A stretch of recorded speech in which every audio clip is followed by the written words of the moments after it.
திருச்சிற்றம்பலம். 12வது திருவிளையாடல் நான்மாட கூடலான திருவிளையாடல்.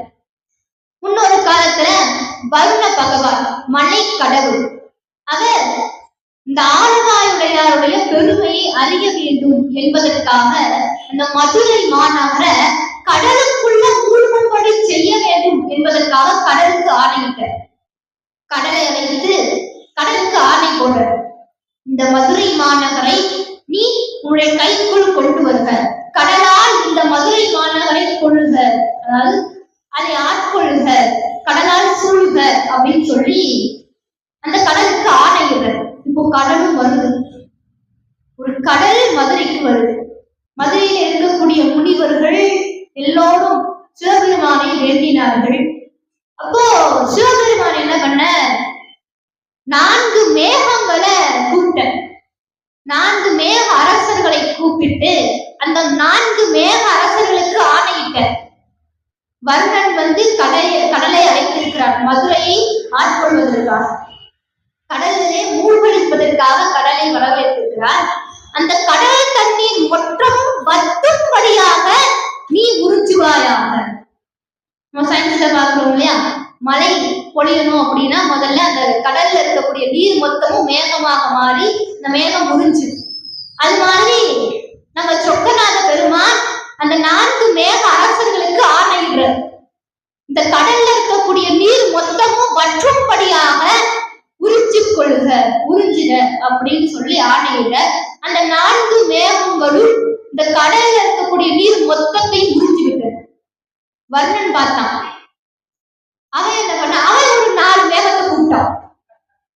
ஒரு 4 மேகத்தை கூப்பிட்டு இந்த மதுரை மாநகரை மூழ்கி போகும் அளவிற்கு மழை பொழிகன்ட்டான். கொடுமையான மழை பொழியணும் அப்படின்னு சொல்லி மழை பொழிய சொல்லி அவன் ஆணையிட்டான். சிவபெருமான் பார்த்தார்.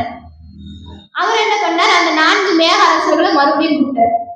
வருணன் மேகத்தை மழை பொழிய சொல்லி ஆணையிட்டு இருக்கிறான்.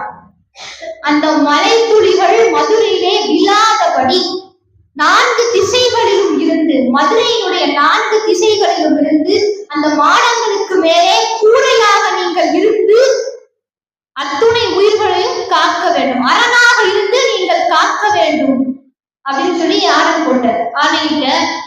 இப்போ அந்த 4 மேகங்களும் மதுரையினுடைய 4 திசைகளிலும் இருந்து மாடங்களுக்கு மேலே கூரையாக அரணாக இருந்து மழை துளிகள் விழாதவாறு தடுத்து நிறுத்தியது.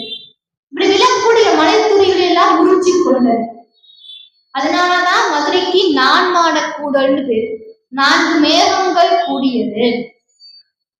கூடி அரணாக மதுரை மழையிலே உயிர்கள் அத்துணையும் துன்பப்படாமல் இருக்க வேண்டும் என்பதற்காக மேகங்கள் அரணாக இருந்த காரணத்தினால் மதுரைக்கு நான்மாட கூடல்னு.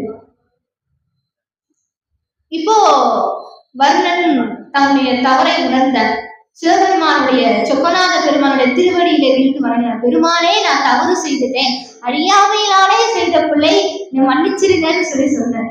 அவருடைய ஆற்றலை புரிந்து கொண்டார். சொக்கநாத பெருமானுடைய இந்த பெருமையை உணர்ந்த அவருடைய திருவடியிலே விழுந்து வணங்கினார். சிவபெருமான் சரித்தார். அவர் மன்னிக்கக்கூடிய தயாளன், குணம் படைத்தவர், பெரும் கருணை படைத்தவர். அவனும் சரிந்தார்.